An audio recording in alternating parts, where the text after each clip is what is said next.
Buenas tardes. Yo voy a pedir, por favor, que me apoyen con lectura. Aprovechen el momento para practicar su lectura y así también analizamos un poquito de lo que les voy a proyectar para lectura. ¿Sí, Guillermo? Licenciada, buenas tardes. Una pregunta, ¿con usted vamos a usar libro o no? El primer día de clases, voy a repetir un poquito de lo que pasó el primer día de clases. Les dije que no tengo un libro en específico porque uso bastante material de varios autores. Yo les voy a proporcionar material también para lectura. Y entonces, porque me gusta que ustedes pues formen un criterio con demás documentos, ¿verdad? Con más material. Pero, sin embargo, les sugiero, e incluso eso está en línea, el libro de Gerardo Prado, Teoría del Estado. ¿Por qué? Porque ese libro está bien sucinto de lo que contiene el pensum de estudios. Sin embargo, pues yo amplío un poco más el pensum. Como les decía, vemos noticias a nivel nacional, analizamos la coyuntura del país y de todas esas cuestiones. Entonces, es por ello que, es por ello que les pido que les sugiero este libro como parte de los libros que tienen la estructura del plan, ¿verdad? Del programa de estudios.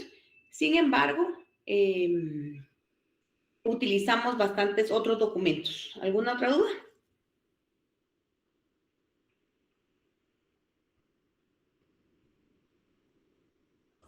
No, licenciada, todo claro.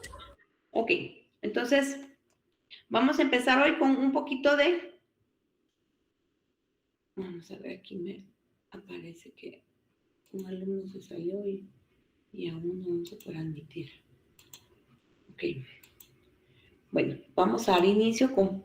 A ver, ¿qué creen ustedes, aparte de lo que vimos el primer día de clases, que abarca nuestro curso? Porque ya vieron el programa. ¿Qué vamos a aprender de nuestro curso?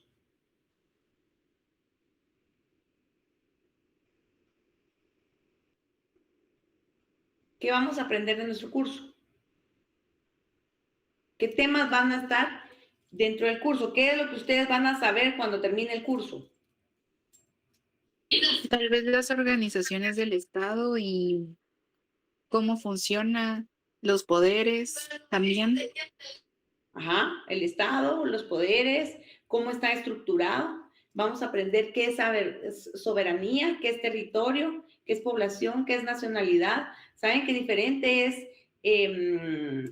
la ciudadanía y el nacionalizado? Las diferencias que hay en cada una de ellos y los requisitos que se necesitan. Y sobre todo, el libro que sí vamos a utilizar, que no les dije, que no es libro, pero es un libro, es la Constitución. Vamos a utilizar la Constitución. Por favor, es así, téngala. A mí me gusta en forma física, pero yo sé que ustedes ya son más modernos y lo utilizan en el teléfono o en digital. Pues cuando estemos en línea, por favor, necesito que tengan a la mano su Constitución y también cuando lleguen a clases, también que lleven su Constitución, porque sí me gusta que cuando les pregunto se fundamenten, aunque la vean desde el artículo 1 hasta el 260 y pico que tiene, ustedes busquen en su Constitución el fundamento para darme respuesta. ¿Por qué? Porque ¿qué encontramos en la Constitución? Ahí están establecidos los poderes del Estado, aparte de los derechos que tenemos cada uno como ciudadanos, cómo están los poderes del Estado, quiénes los representan, cómo están constituidos. Entonces, obviamente, es parte de lo que vamos a necesitar. Bueno, entonces, en nuestra clase van a aprender todo eso y también, como es teoría, tenemos que saber el origen, ¿verdad? ¿De dónde viene? ¿Por qué se creó el Estado? ¿A cuenta de qué se dio el origen del Estado? Me cuentan si ven la presentación que ahorita les voy a presentar. Denme un segundo.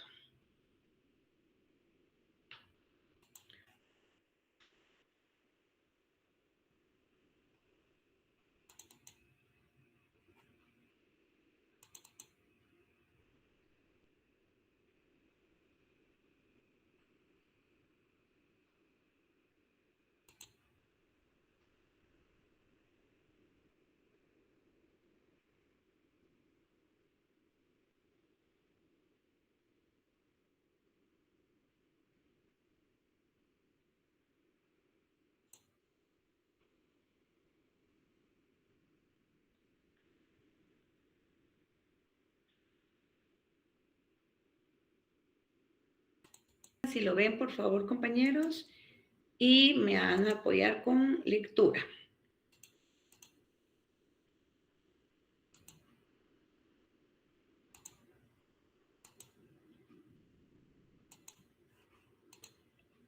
Sí se ve, licenciada. ¿Ok? ¿Alguien me hace favor con lectura? Origen, teorías del origen, contenido y desarrollo, objeto del conocimiento, teoría del Estado como ciencia y teoría del Estado como una ciencia autónoma. ¿Podemos leer eso, por favor, compañera? ¿Cuál es su nombre? Daniela de Paz. Gracias, Daniela.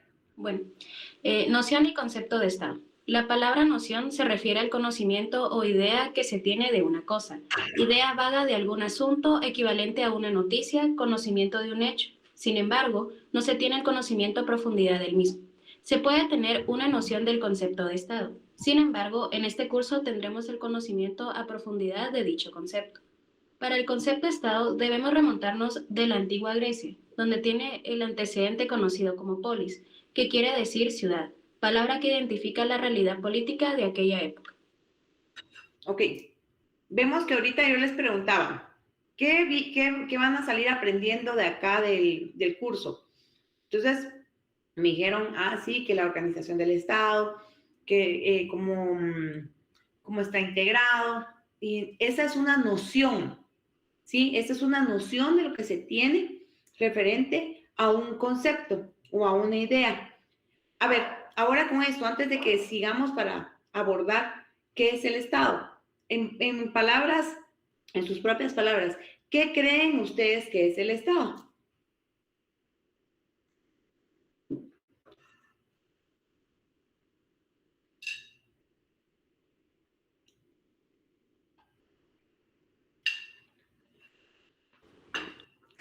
Yo diría que una organización que rige la sociedad. Uh-huh. Podríamos empezar con pensar que está establecida en un territorio, ¿verdad? Que está sobre un territorio para poder tener como, aquí tenemos la base, ¿verdad? Personas, obviamente, grupos de personas. Entonces, así es como se surgió el Estado, con las polis en la antigua Grecia. ¿Por qué con las polis en la antigua Grecia? Porque esas polis eran las ciudades en ese entonces. Y ahí es donde da el origen de lo que es el Estado. En Grecia se empezaron a formar las ciudades que dan origen al Estado. ¿Me hace favor alguien con lectura?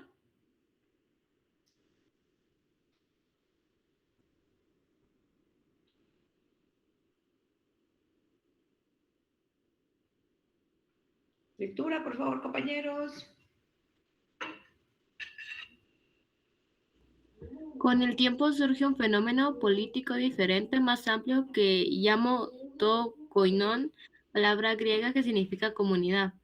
Roma hereda la política griega, presenta dicho fenómeno político con las mismas características a la polis, pero con el nombre de civitas, vocablo latino que también significa ciudad. Asimismo, encontramos a la agrupación de ciudadanos con el ánimo de defender la cosa común del pueblo, a la que se llamó res publica, que no era más que una comunidad de interés a la cual se referían los intelectuales romanos cuando escribían que se trataba del conjunto de instituciones políticas de sus civitas, mismo concepto de polis. Por efecto de conquista se presenta otro fenómeno político que desborda los límites de la ciudad. Este fenómeno político se denominó imperium. No tiene que ver solamente con el territorio, sino que también y principalmente con un nuevo concepto que se llamó poder, lo cual permite hablar de res imperantes, ordenar, en lugar de res populi. Bueno, entonces vemos que nace en Grecia, Roma también, ¿verdad? Vemos que Roma hereda esa política griega y con las mismas características de la polis, que eran ciudades, pero aquí ya le da el nombre de civitas, que es el vocablo latino y que también pues ahora lo utilizamos nosotros como ciudad. Aquí se ven ya las agrupaciones de ciudadanos, ahí sí que con el mismo ánimo de defender la cosa común del pueblo, ya se establecen ellos en acuerdos, ¿verdad? De que qué es lo que nos interesa a nosotros para el pueblo, ¿verdad? En cuestión de común acuerdo, y ahí viene la república, que no era más que una comunidad que con los mismos intereses, y se referían a los intelectuales romanos cuando escribían que se trataba del conjunto de instituciones políticas y sus civitas, ¿verdad? Con el mismo concepto que la polis. Entonces vemos que Grecia tiene el origen con las polis, Roma también, pero Roma lo va transportando a mejorar, y con el nombre de civitas que da el origen de lo que es el nombre de ciudad. En Roma, ustedes sabían que Roma es nuestro parámetro y es nuestra fuente de derecho también para la creación de muchas normas y derechos. ¿Me hace favor alguien de lectura? Roma, en el transcurso de su historia, que abarca 3 milenios, fue una de las primeras grandes metrópolis de la humanidad. Fue el corazón de una de las civilizaciones antiguas más importantes que influenció la sociedad, la cultura, la lengua, la literatura, el arte, la arquitectura, la filosofía, la religión y el derecho. Fue capital del Imperio Romano, que extendía sus dominios sobre toda la cuenca del Mediterráneo y gran parte de Europa. Imperio Romano, etapa de la civilización romana en la Antigüedad clásica, posterior a la República Romana y caracterizada por una forma de gobierno autocrática. El nacimiento del imperio viene precedido por la expansión de su capital, Roma, que extendió su control en torno al mar Mediterráneo. Bueno, vemos que aquí Roma tiene esa estructura, ¿verdad? Y que, como bien dice, es el corazón de esa civilización más antigua y que influenció en todos estos aspectos.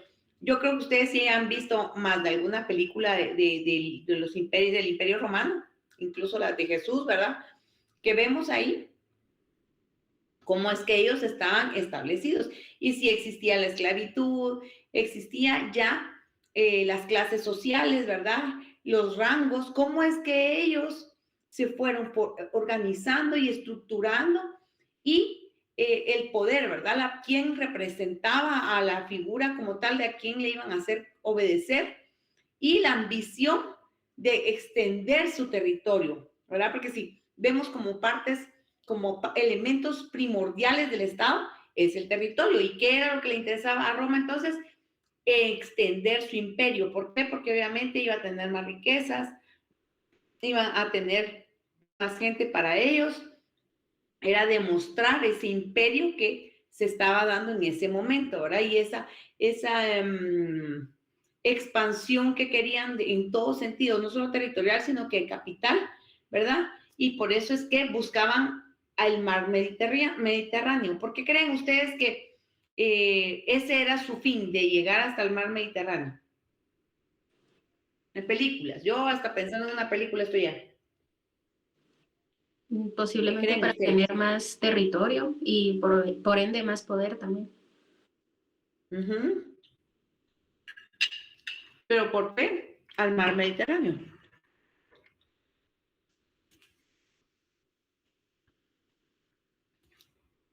No era por el... Porque tal vez tenía la oportunidad de tener más comunicación con otras naciones, o no sé. Sí, va bien, va bien. Lo que pasa es que si vemos aquí, expansión de su capital. ¿Qué pasa con el capital? ¿De dónde viene el capital? ¿Qué es capital? Tener más recursos. El comercio, exactamente. Entonces, ¿qué pasaba? Era más fácil el medio de transportar y adquirir, que vinieran obviamente a Roma, ¿verdad? Cuestiones de comercio y tener ese control, ¿verdad? ¿Por qué creen que aquí se pelean esos espacios de mar y de todo eso? Porque obviamente, y lo que tenemos que cuidar tanto, ¿verdad? Porque ahí se puede suscitar espacios excelentes para comercio, y no digamos también para las cuestiones malas que se dan, ¿verdad? Que para transporte de drogas, niños, trata, todas estas cuestiones que se pueden dar por esa vía, por el mar. Entonces, por eso que les interesaba esos aspectos. Ahora veamos, esto fue Roma, ¿verdad? Roma vemos que nos dio la filosofía, la arquitectura, la religión, la lengua, la literatura y el derecho. Ahora vámonos con Grecia. ¿Alguien me hace favor de lectura? Grecia tuvo una poderosa influencia sobre el Imperio Romano, el cual difundió a través de muchos de sus territorios de Europa. La civilización de los antiguos griegos ha sido influyente para la lengua, la política, los sistemas educativos, la filosofía, la ciencia y las artes, dando origen a la corriente renacentista a los siglos XV y XVI en Europa occidental, y resurgiendo también durante los movimientos neoclásicos de los siglos XVIII y XIX en Europa y América. Imperio puede referirse también a la etapa histórica donde una etnia o nación desarrolló una política imperial, o bien a la potencia que ejerce el poder imperial. Actualmente hay una tendencia a un uso que sirve para ampliarlo, no solo a un estado que abarca varias naciones étnicas, sino a todo estado que influye sobre la soberanía de otros estados, no solo aprovechándose de ellos en el sentido del colonialismo, como el inglés, francés y holandés. Ok, vemos aquí que la fuente o el parámetro que fue Grecia para Roma. Para ellos, ellos fue un parámetro, un nicho que descubrieron en Grecia y tomaron muchas cosas, influyeron en Roma para hacer lo que hicieron, ¿verdad? Para constituirse como tal, que fue como influyente, como decía ahí, la lengua, la política, los sistemas educativos, la filosofía. Si vemos en cada país, Grecia y Roma, cuáles eran sus virtudes. Se recuerdan que cuando uno ve las películas y dicen, aquí es el arte, es la ciencia, es la filosofía, y en otros países son los más fuertes para la pelea, son más, tienen ejércitos fuertes, ¿verdad? Porque es gente que se ha formado para pelear. Entonces, cada uno de estos países tiene esa característica que los identifica. Un hombre, ahora quiero escuchar un caballero ahí, a favor de lectura. Ahora he estado escuchando muchas mujeres. Gracias a las chicas por estar valientes.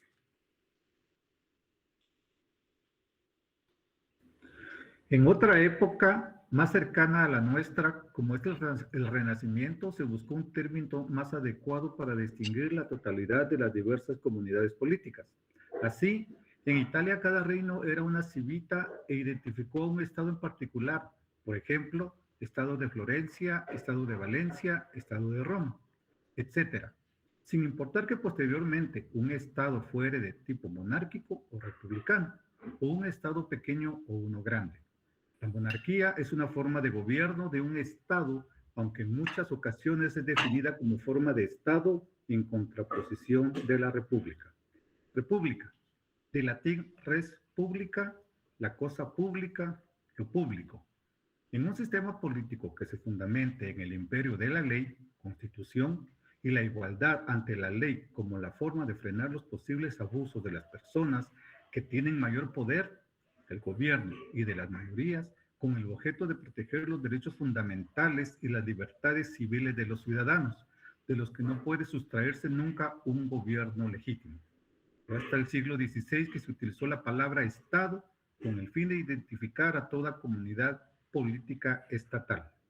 Ok, vemos de dónde nace república, ¿verdad?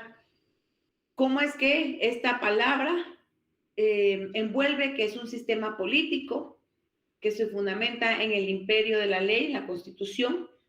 Y vemos, si vemos esto, nosotros decimos República de Guatemala, ahora podemos entender que se fundamenta en la Constitución, nosotros nos tenemos que fundamentar en la Constitución, en la igualdad de la ley, ¿verdad? Que todos somos iguales ante la ley. ¿Y qué es lo que se pretende con las normas. A ver. ¿Qué es lo que se pretende con las normas? Mantener un orden.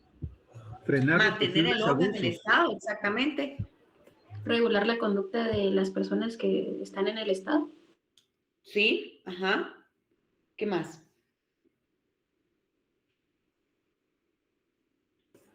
Una Proteger guía los derechos para no fundamentales. indebidas. ¿Qué manda? Una guía para poder sobrellevarnos como sociedad sin delitos. Ajá. ¿Qué más? Oye, un compañero ahí. Proteger los derechos fundamentales y las libertades de los ciudadanos. Exacto. Y también para frenar que nosotros sepamos en la República, ¿verdad? Que nosotros sepamos que como todos somos iguales, no puede existir una persona que venga a querer tener aquí con nosotros una monarquía vitalicia, una situación como se da en España, en estos países, que existe este tipo de gobierno como tal, sino que aquí todos somos iguales, todos tenemos, cualquiera de ustedes puede llegar a ser presidente, llegar a ser diputado, todos tenemos los mismos derechos, y también para contrarrestar y detener el de que el presidente cometa ilegalidades, el de que no abuse de la posición que tiene, ¿verdad? Porque, ¿qué es lo que pasa? Ustedes, como cuando ven a las autoridades, ¿qué es lo que suscita? Lo primero que dice uno, saber quién viene ahí, porque mira el montón de seguridad, ¿verdad? Lo primero, ¿verdad? Que mira, ese es el montón de seguridad, la gente acercándose, queriéndolo tocar, queriéndolo ver, ¿verdad? Entonces dice uno, a saber quién viene ahí, ¿verdad? De plano, el presidente. ¿Qué pasa? Ahí podría, si él no tuviera la ley, podría extenderse en el sentido de sobrepasar el poder que él tiene. ¿Por qué? Porque ahorita todo el mundo se le pone la alfombra, lo llama uno al presidente y uno, dígame, señor presidente, ¿verdad? No puede uno venir y, no va a estar contestando. Por ejemplo, que uno trabaje para él y que uno, ahorita no le contesto. ¿Qué? Olvídese. Los ministros o le contestan, ¿verdad? Esté donde esté, sea la hora que sea, ¿verdad? Porque obviamente tiene una autoridad que se debe respetar y se reconoce. Pero entonces, esa autoridad puede llegar a abusar del poder que tiene, que es lo que vemos siempre, ¿verdad? Y es por eso que interpretan las leyes como mejor se les favorece, como quieren utilizarlas, porque nuestra Constitución es perfecta, jóvenes. Nuestra Constitución es perfecta. Simple y sencillamente, lastimosamente, no se cumple con cabalidad y buscan interpretaciones para ver de qué manera la tergiversan para su beneficio, ¿verdad? Entonces, por eso existen las leyes. Un segundo.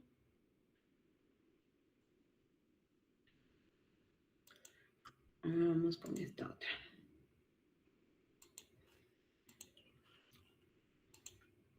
¿Sí pueden leer?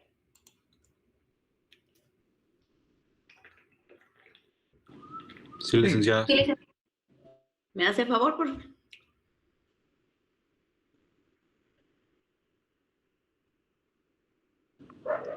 Soberanía. La soberanía es el poder político supremo que corresponde a un Estado independiente, sin interferencias externas.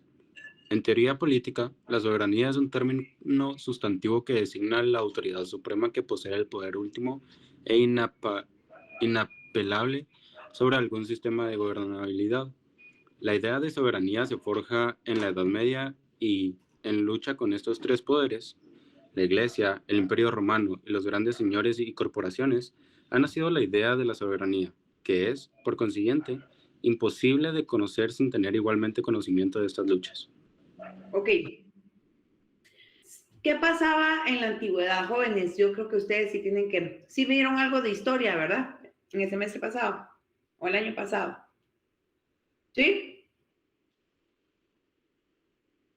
Bueno, vemos que según la historia, ¿quién tenía como la última palabra o quién tenía la decisión final de las decisiones que se tomaban en ciertos países, ¿verdad? O poblaciones o estados, si lo queremos ver ya como estados. ¿Quién era el que dirigía? ¿Quién era el que tomaba la última palabra? El rey. Ajá, en el caso de que hubiese un rey. Pero antes. Los sacerdotes. Exactamente. La iglesia, ¿se recuerdan que la iglesia tenía mucha injerencia? Si vemos la estructura de, por ejemplo, de España, y como nosotros somos una copia barata de lo que nos vinieron a conquistar, tenemos esa misma estructura. ¿De qué? De que está el palacio, está la iglesia, y así están en todos los municipios. Si ustedes se dan cuenta, está la sede municipal o el departamental, y la iglesia y el parque, ¿verdad? La plaza pública. Entonces, ese es un modelo que se tenía. ¿Por qué? Porque obviamente la iglesia era la que tomaba la última decisión, pero cuando se empezó a ver que se violentaban muchos derechos y de los ciudadanos, y ya también que él tuviera ese poder, pues entonces se empezó a dividir, ¿verdad? Y se crearon ya, pues obviamente, otras estructuras que siempre no se les pudo dejar fuera, ¿verdad? Pero ya con un poder controlado. Ustedes saben que la iglesia tiene presupuesto del Estado. ¿Sí sabían eso? Que las iglesias reciben del Estado un dinero, ¿verdad? Porque obviamente antes de que estuviéramos como estamos actualmente, ¿verdad? Sí tenía mucha injerencia y tenía intervención los padres, ¿verdad? Los miembros de la iglesia. ¿Podemos seguir con lectura?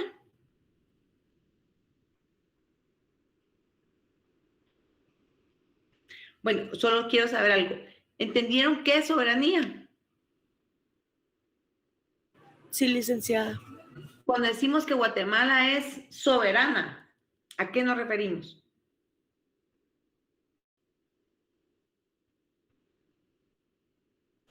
Que tiene autoridad. Ajá. Que posee el poder.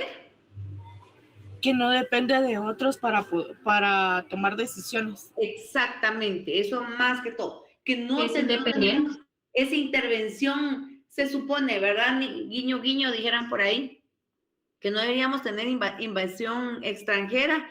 Nuestro mismo himno lo dice, ¿verdad? Que no, porque obviamente debe tomar decisiones por sí mismo y asumir las consecuencias. Esa es una soberanía. Ahora vamos con una soberanía nacional y popular. ¿Alguien me hace favor con lectura?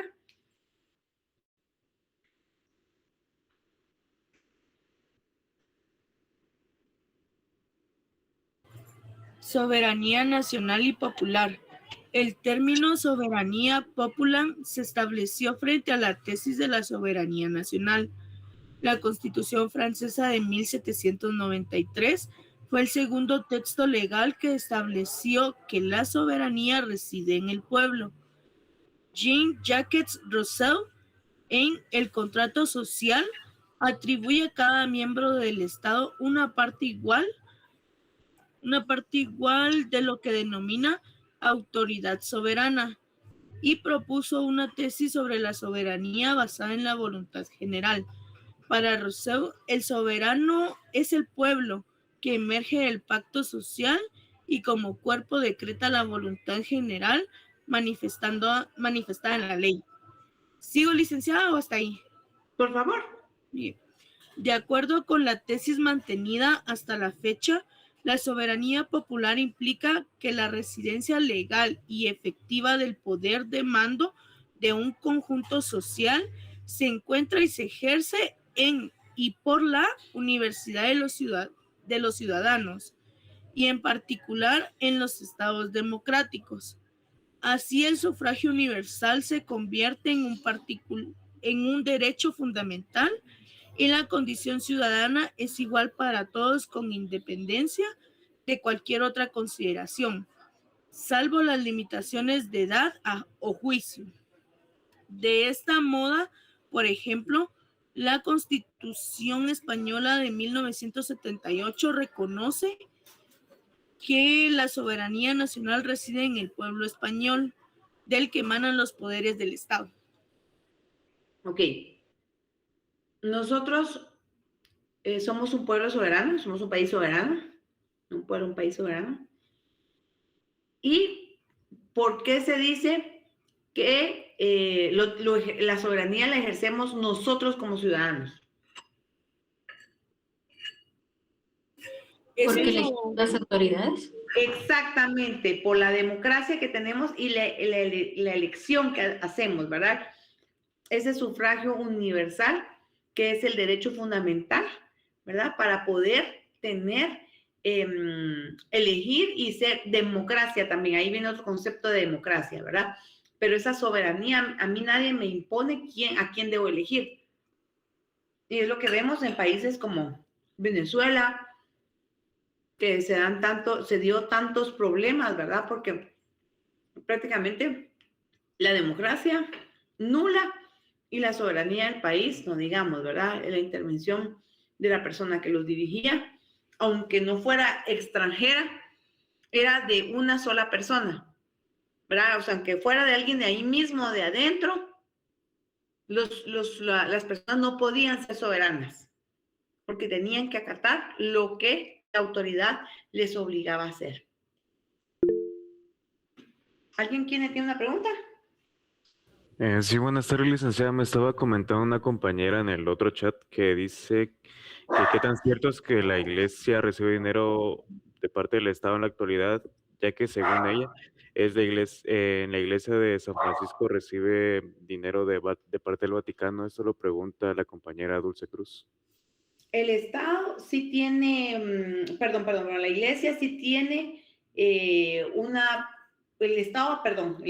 presupuesto del Estado está asignada una cantidad, no sé cuánto es el monto para la iglesia.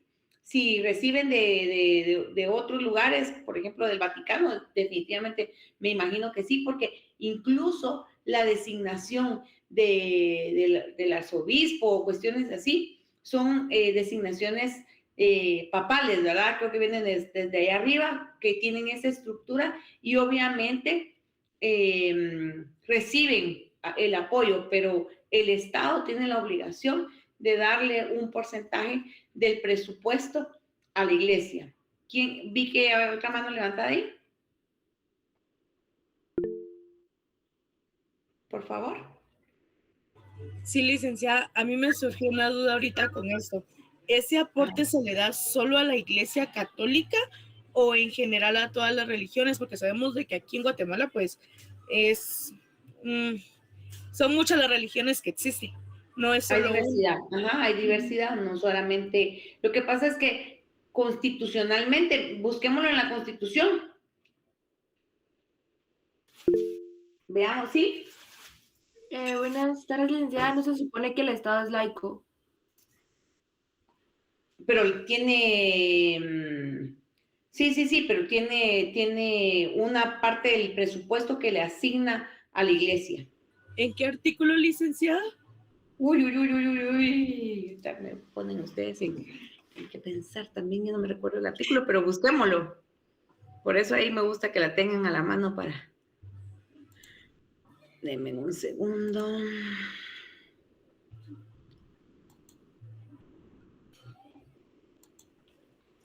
Vamos a ver.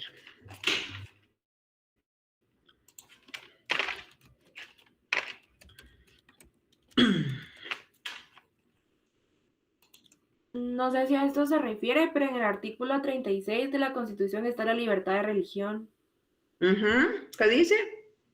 El ejercicio de todas las religiones es libre. Toda persona tiene derecho a practicar su religión, creencia, tanto en público como en privado, por medio de la enseñanza, el culto y la observancia, sin más límites que el orden público y el respeto debido a la dignidad de la jerarquía y a los fieles de otros credos. Yo lo que quiero ver si aquí dice que el Estado, es que no me recuerdo bien. ¿Sí?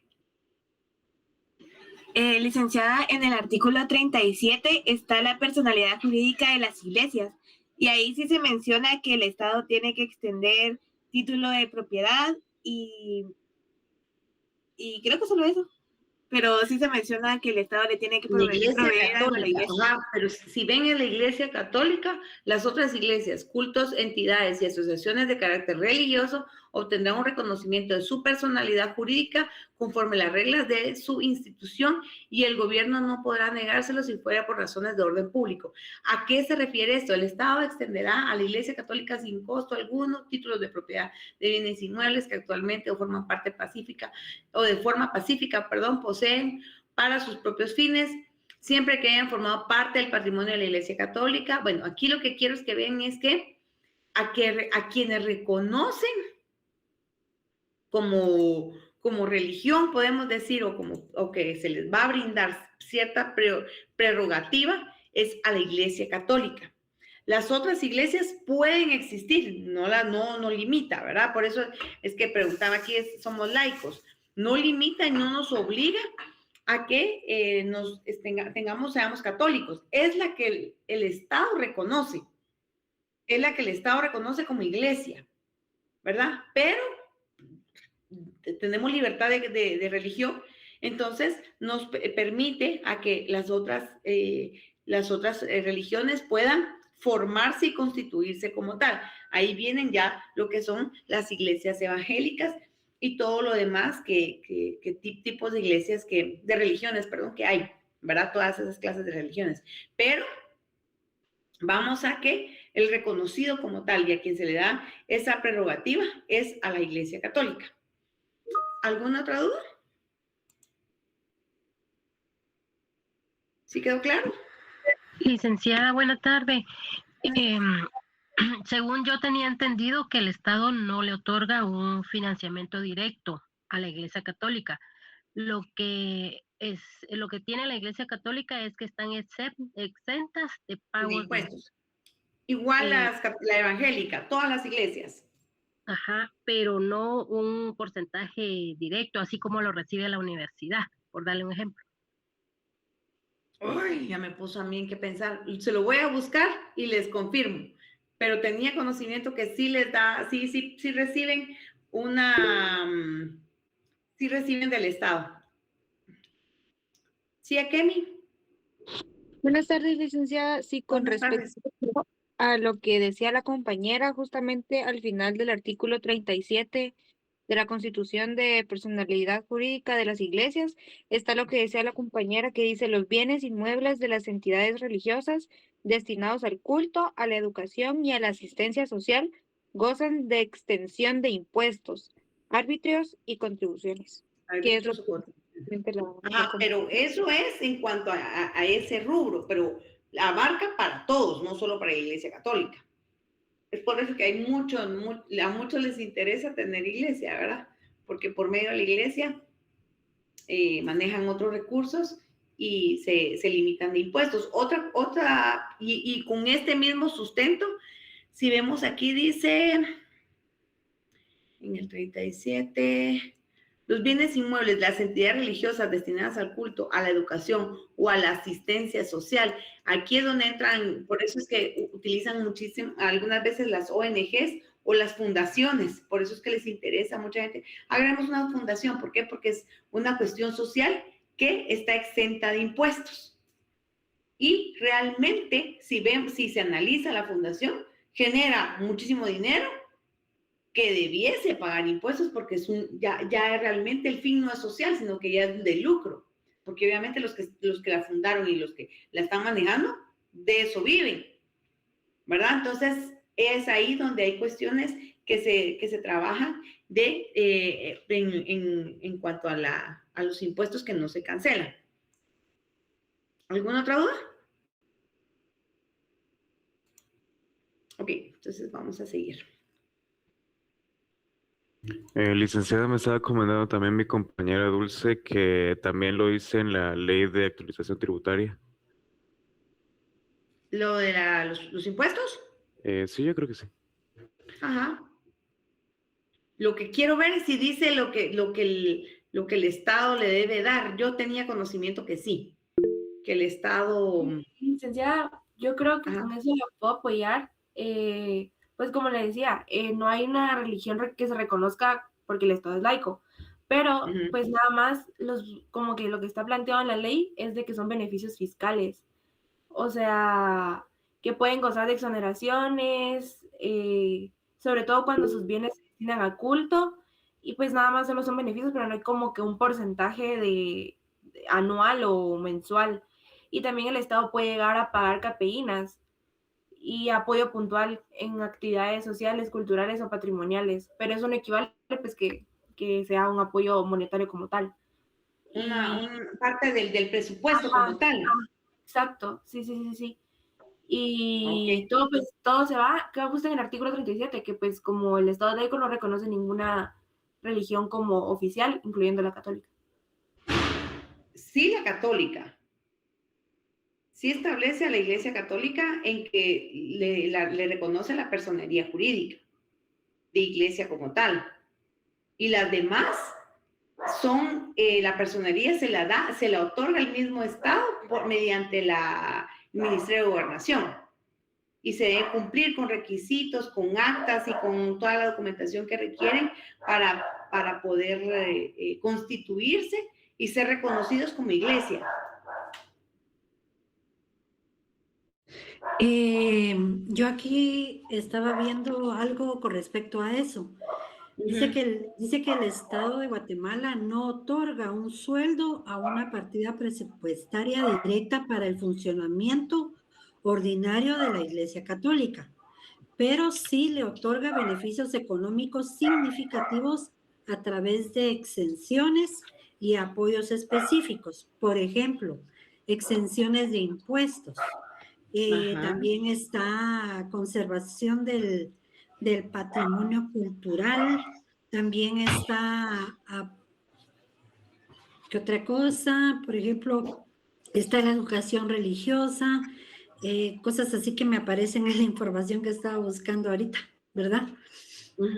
Por ejemplo, el impuesto, el YUSI, las iglesias, templos o colegios religiosos no pagan el YUSI. Tampoco pagan arbitrios, tasas municipales. E incluso el Estado tiene la obligación de que si están constituidos ahí, de otorgarles la posesión y la titularidad de la propiedad. Licenciada, a la perdón, iglesia. Perdón, igual ahí sí que, como se dice, ya nos picó la duda.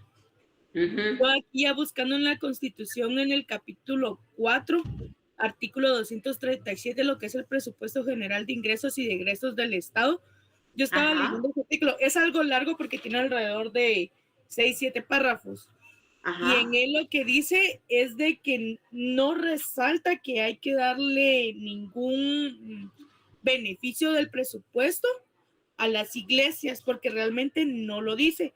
Pero sí hay un área donde dice los organismos, las entidades descentralizadas y las autónomas podrán tener presupuesto y fondos privativos, cuando la ley así lo establezca. Pero más adelante también hay otra parte donde dice de que toda parte del presupuesto debe ser fiscalizada. No puede haber nada oculto. Entonces, por lo que yo basándome a ¿verdad? Y que realmente pues no encontramos otro, yo creo que no tienen, sino que es más que todo como solo la situación que tienen los impuestos, más no aquel recurso monetario que se les debería dar en el presupuesto. Sí, yo, como les digo, yo recuerdo que sí se les da porque se tenía reconocimiento como tal y que como realmente también la iglesia tiene un fin social, ¿verdad? Entonces, el Estado se apoya muchísimo de ello y también sufragan varios programas y proyectos que tiene la iglesia, las iglesias como tal, ¿verdad? Entonces, por eso, déjenme investigar y en la próxima clase yo les confirmo al 100% que si les da si tiene un porcentaje establecido en base a la ley La ley de presupuesto voy a revisarla también y voy a ver bien cómo está ahí para poderles aclarar esta duda ya con más sustento. Licenciada, no sé si me permite hablar unos 5 minutos para hablar al respecto de eso.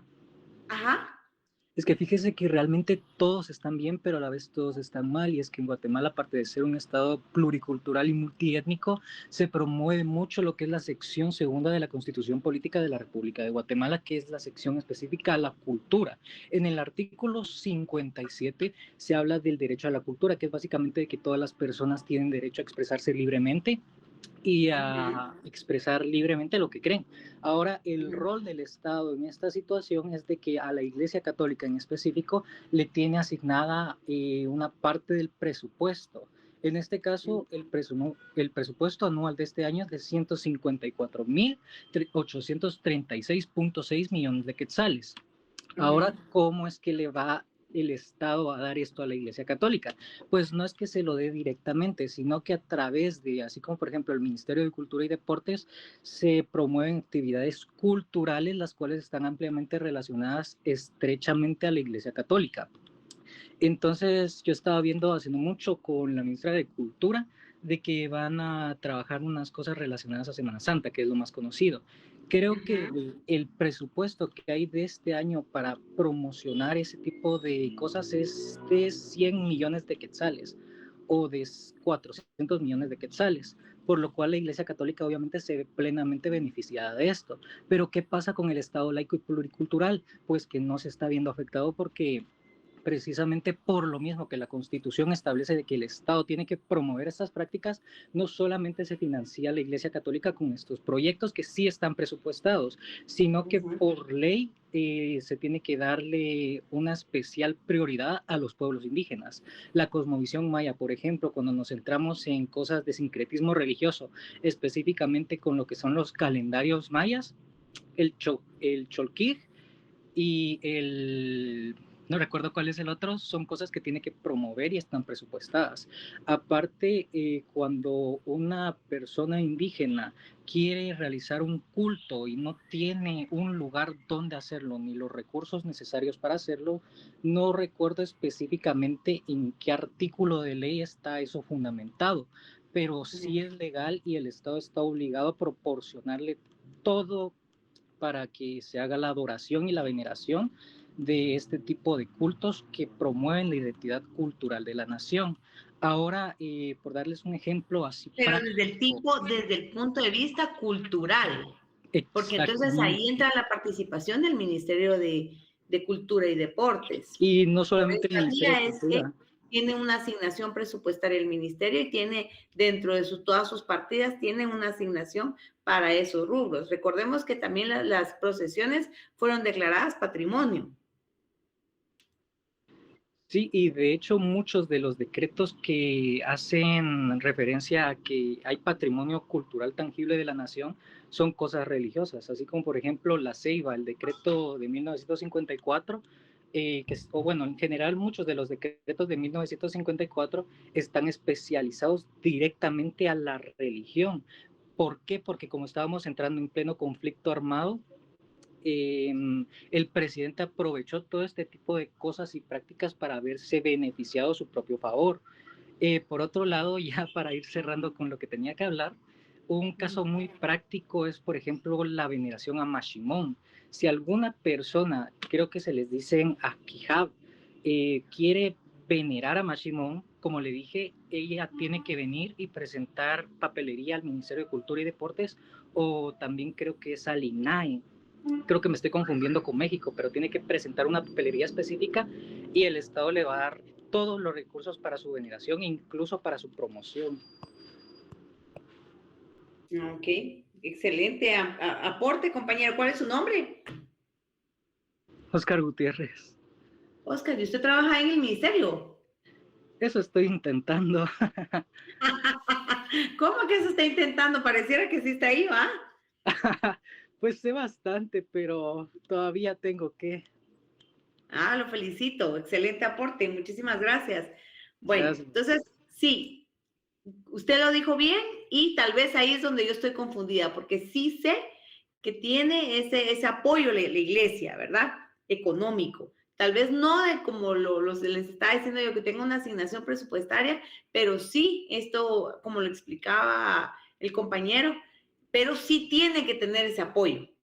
O sea, o sí, hay una sufragación por parte del Estado para esas actividades de la iglesia. Sí, compañera. Una consulta, licenciada, entonces, para aclarar un poco en conclusión, entonces, el Estado sí aporta a las iglesias, pero desde el enfoque cultural, más Pues no tanto no... como cultural, sino que también como parte del patrimonio y reconocimiento de, no solo como que le dijera yo, como una cuestión, pero, o sea, no sé cómo explicarle, pero sí aporta, pero no solamente por nivel cultural. A través del Ministerio de Cultura es que se transmite eso y por el reconocimiento del patrimonio como tal. Licenciada, pero una asignación específica, digamos, como el que tiene la universidad, que es del 5%, no está estipulado. Yo estaba viendo de que no está hay estipulado. varias, ahorita hay un decreto, si no estoy mal, o un manual, algo así, que indica de que los alcaldes pueden beneficiar o a dar aportes a las iglesias, que de hecho se estaban dando mucho en las iglesias evangélicas y católicas, y de esa manera, por medio de los alcaldes, es que ellos otorgaban ese beneficio a tanto iglesias católicas como evangélicas, ¿verdad? Que son las que más reciben ese aporte. Ahora, en lo que usted dice, yo recuerdo que en la historia, creo que eso fue uno de las situaciones bien difíciles, no sé con qué gobierno pasó, en la cual se le quitó el aporte a la Iglesia Católica y por eso fue derrocado.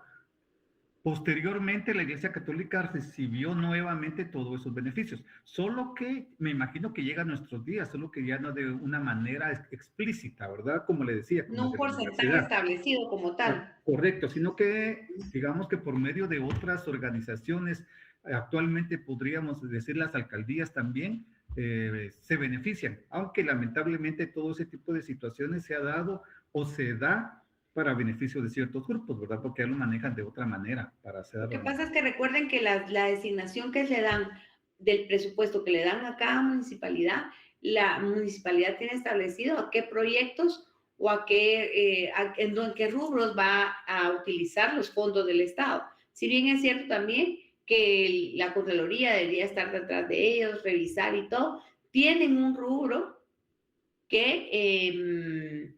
como de ayuda a la comunidad, y las iglesias, me imagino yo, ¿verdad?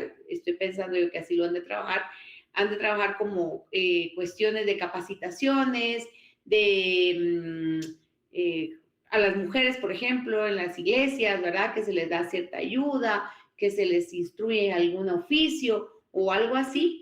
Entonces es ahí donde la municipalidad aprovecha para poderles dar esos rubros, porque obviamente también es parte del deber del Estado realizarlo, sin embargo no lo hace. Entonces, por medio de estas instituciones las está haciendo, entonces ahí va el dinero, ¿verdad? Ok. ¿Podemos seguir, por favor, con lectura?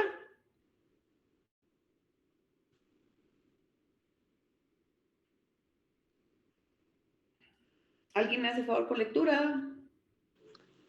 Formas de Estado. Organización territorial del Estado o modelo de organización territorial. Son distintas expresiones usadas en textos legislativos o bibliografía para expresar un concepto de derecho constitucional que hace referencia a las diversas formas de organización o modelos que los estados pueden adoptar sobre la base de la relación o articulación que pretenden establecer entre sus tres elementos constitutivos, el territorio, la población y el poder. En función de ello se distinguen dos grandes grupos de formas: modelos u organizaciones territoriales del Estado, en los cuales jamás cabrá la concepción de dictadura o su equivalente democrático. El Estado unitario, donde el pueblo, territorio y poder son homogéneos, uniformes y simples, y la relación entre ellos es unívoca y directa. Y el Estado complejo, que expresa mediante la diversificación de su ordenamiento jurídico la heterogeneidad de los mismos tres elementos. Tipos de Estado complejo serían el Estado federal y el Estado confederal. Confederal. Bueno, entonces vemos que entre las formas del Estado hablamos vemos que también hablamos de que debe tener 3 elementos constitutivos para que exista un Estado: el territorio, la población y el poder. Estos 3 elementos son necesarios para empezar a constituir un Estado como tal. ¿Por qué el poder, jóvenes? Bien claro, el territorio y población, ¿verdad? Porque obviamente el territorio es donde se asienta la población. ¿Y el poder? El poder lo tiene el Estado. Ajá. Pero, ¿por qué es ese elemento necesario? Por la administración que debe llevarse. Uh-huh. ¿Qué más? Para mantener el orden. ¿Perdón? ¿Uno por uno? Por el control, licenciada, por el control del Estado. Exacto. ¿Quién más?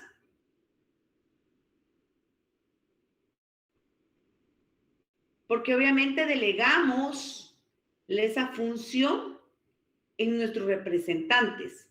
Por ejemplo, delegamos la función del presidente en cuanto a las cuestiones que debe cumplir en los derechos fundamentales de todos los individuos: salud, educación, seguridad, transporte, todos los derechos fundamentales los designamos, le damos el poder que tenemos como Estado a una persona para que éste lo ejerza de la mejor manera y lo represente como tal y lo cumpla.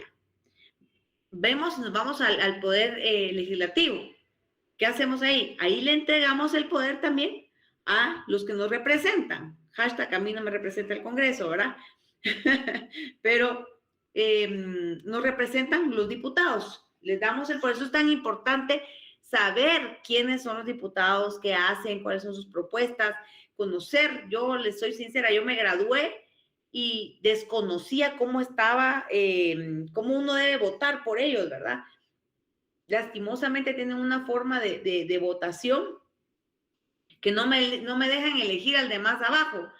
Y es por eso que siempre ponen a la cola los buenos perfiles. ¿Por qué? Porque uno dice, yo quiero que sea este, pero primero entra el malo, ¿va?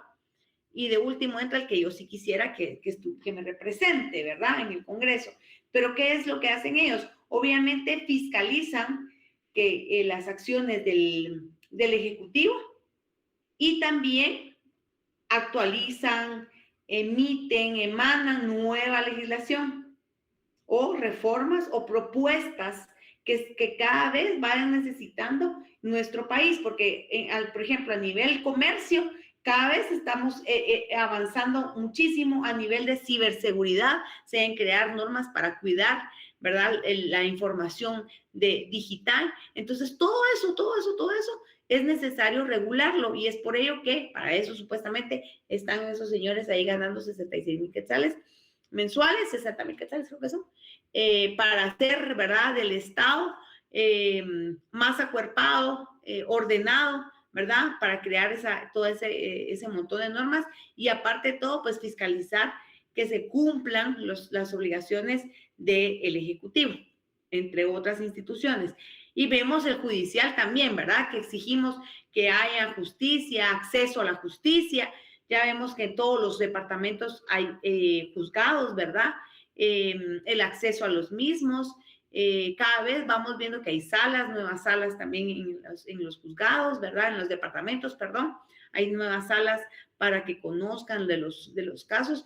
Y también la Corte Suprema de Justicia implementó el programa de facilitadores, que son personas líderes de las comunidades para que se les capacita y ellos puedan apoyar a su población para que tengan acceso a la justicia, ¿verdad? Porque obviamente esa es obligación del organismo judicial por orden constitucional y también por orden internacional de todos los tratados y convenios de los que Guatemala es parte y que exigen esa igualdad que debe velar el organismo judicial para el acceso a la justicia de toditita la población, ¿verdad? No solo a los que estamos aquí en Guate, que, ay, sí que me vengan a notificar, ¿verdad? Fácilmente, no, a toda la población.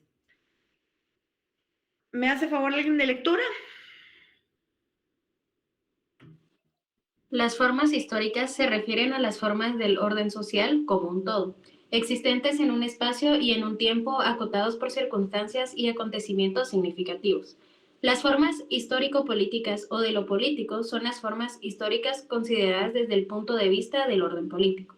Así como las formas históricas concretas son muy variadas, pero pueden reducirse a tipos. Igualmente han existido, existen y existirán diversas formas concretas del orden político en los distintos lugares y culturas del hábitat humano. Como normalmente coinciden estas formas con las primeras, pues la historia política es como la síntesis de lo histórico, del mismo modo que el orden político refleja el orden social. Las formas histórico-políticas suelen dar su nombre a las formas históricas. Ok, muchas gracias. ¿Alguien me hace favor de lectura?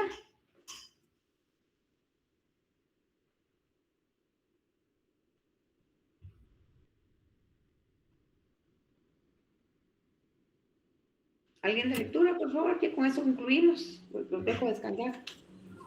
El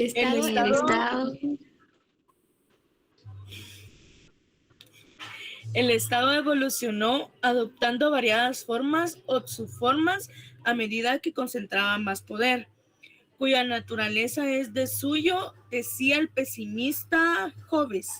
La inclinación general de toda la humanidad es el deseo perpetuo y sin tregua de adquirir cada vez más poder, deseo que solo cesa con la muerte.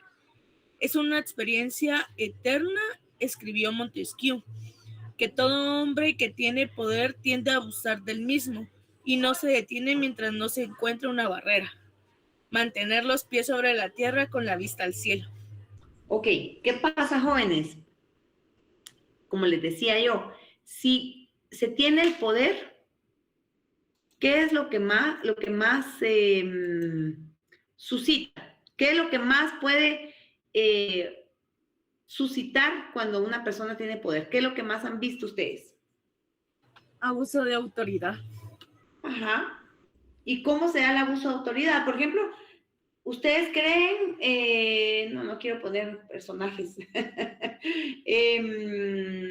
pensemos en alguien de que siempre llega puntual pensemos en un ministro ideal, siempre llega puntual a su trabajo,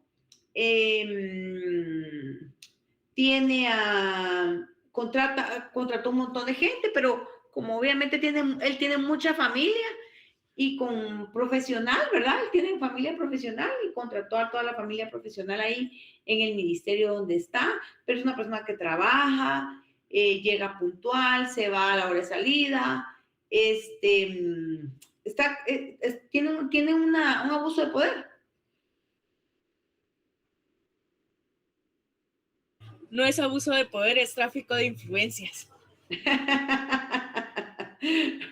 Pero lo podemos creer como parte de que pierde los pies sobre la tierra.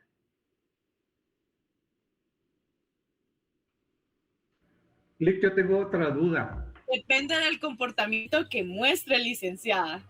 Lo que pasa es que, por ejemplo, yo sí pienso que, ahorita lo atiendo el que me abordó, sí está abusando del poder.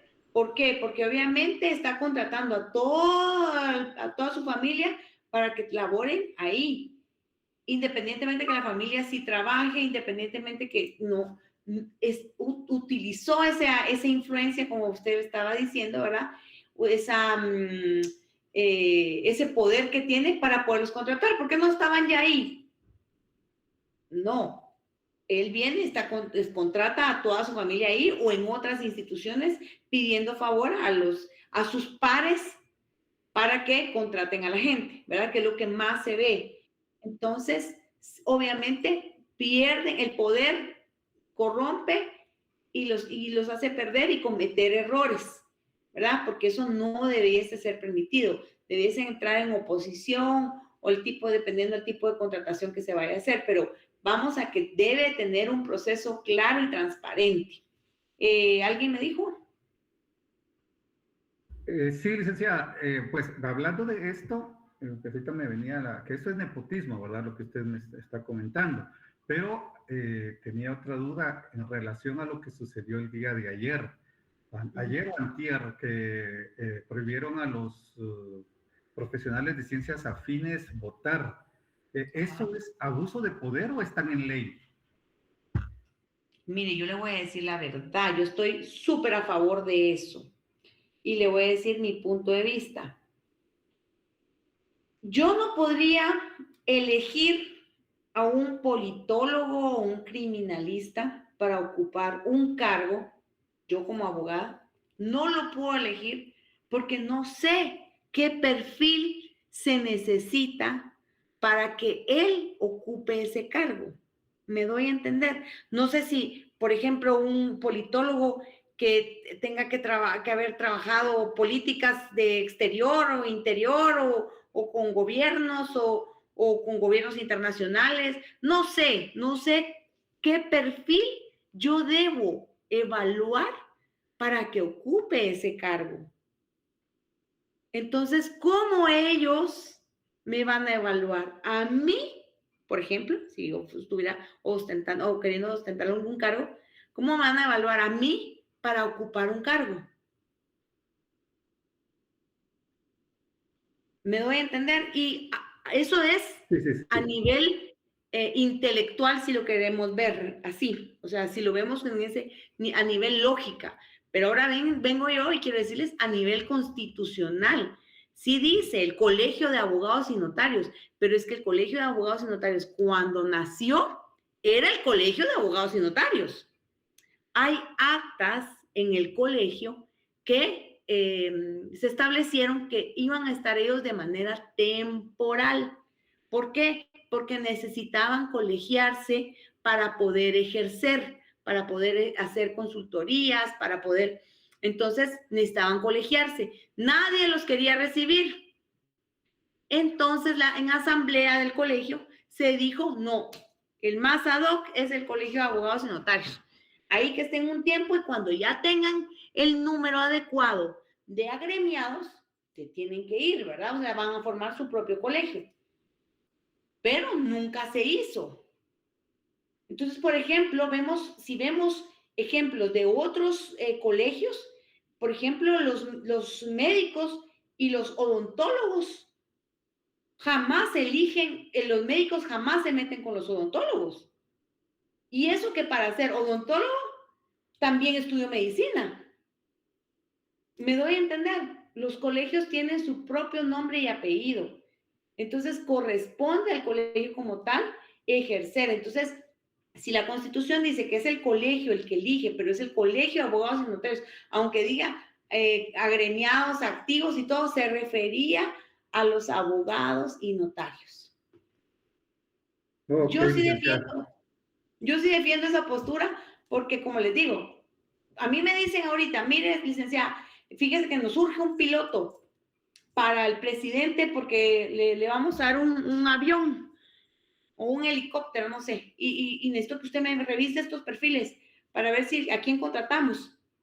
¿Cómo voy a yo ser capaz de buscar, o sea, cómo voy a poder escoger un buen perfil si desconozco qué atribuciones o qué requisitos deben de tener para ocupar esa plaza?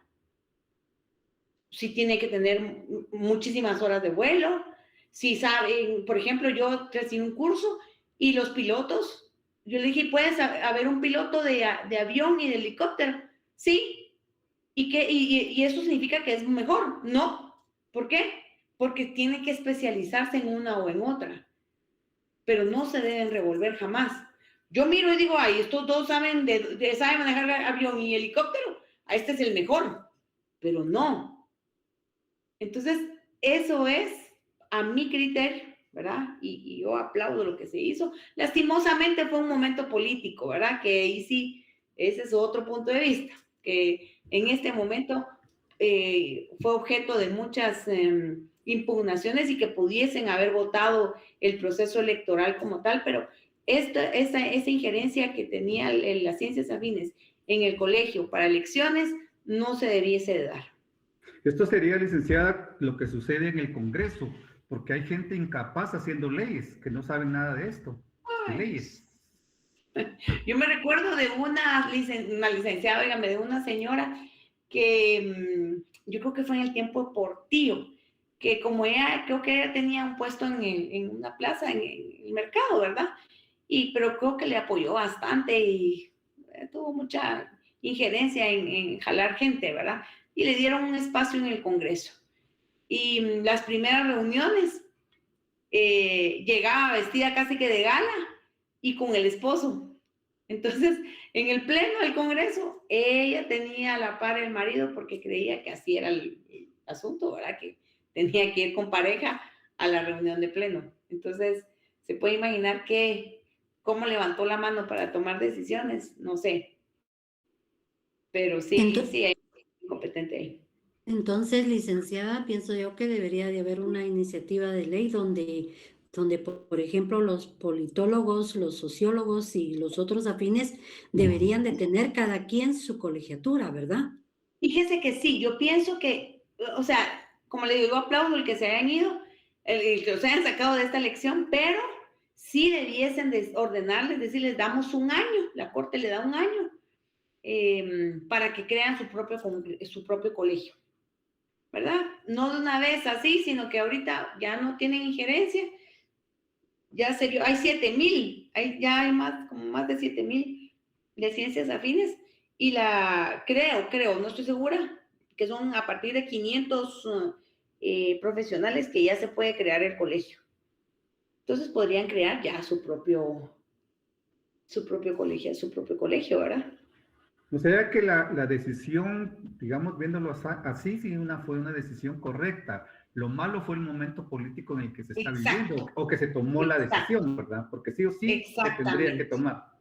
Okay. Sí, yo, como le digo, yo participé para magistrada, les cuento, yo participé para magistrada en las elecciones pasadas y me molesté muchísimo porque dentro de los comisionados había una persona que era un politólogo. Y estuve en una reunión y él manifestó que él no sabía cómo revisar un expediente, porque le decían de auténticas, le decían de timbres, y cuando le dijeron timbres, ¿qué es eso? Dijo, revisa que tengan los timbres, ¿qué es eso? O sea, ¿de qué? ¿O dónde se mira eso? O sea, no sabía revisar el expediente y no lo culpo, porque no es parte de su profesión. ¿Cómo reviso que una auténtica esté bien redactada? Decía, ¿qué tiene que tener? O sea, no sabía. Entonces, ¿cómo alguien así iba a elegir a las altas cortes? No porque no fuera capaz, porque eso no estoy midiendo acá, sino que tener el conocimiento para poder elegirlo. Entonces, sí, lastimosamente el momento político que se dio, eso se hubiera hecho de qué tiempo, ahí se hubiera impugnado también eso, de que esta persona, pues, qué calidad tenía para poder elegir magistrados y no sabía ni poder revisar expedientes. Entonces, no digamos qué capacidad tenía para poder decir, este es el más idóneo para ocupar un puesto, ¿verdad? Y como bien dice la compañera acá, hay que hacer reformas. Yo también estoy totalmente de acuerdo que hagamos reformas, porque no tiene sentido que se pondere, ¿verdad? Que todos busquemos sacar 100 y que no seleccionen a los que sacan 100 puntos. Entonces, mejor no ponderar eso, ¿verdad? Mejor solo decir, sí cumple, porque imagínense, sacan 100 puntos y no lo eligen. eligen al que sacó 60. Pero bueno, ese es mi punto de vista, no es que sea ley. Quedamos ahí entonces. Gracias, jóvenes, hoy por su tiempo, por su espacio. Voy a hablar a la universidad que estaba, mire, desde el lunes y martes estuve revisando que por qué no me creaban el acceso y no sé qué ha pasado, pero voy a ver que para que puedan estar todos conectados. Sí, David. Licenciada, me estaba comentando una compañera que si puede compartir las diapositivas que estuvo presentando el día de hoy.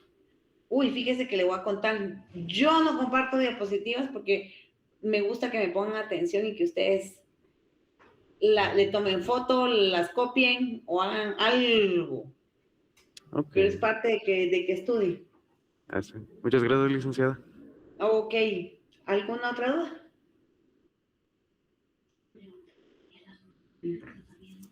¿Alguna otra duda, jóvenes?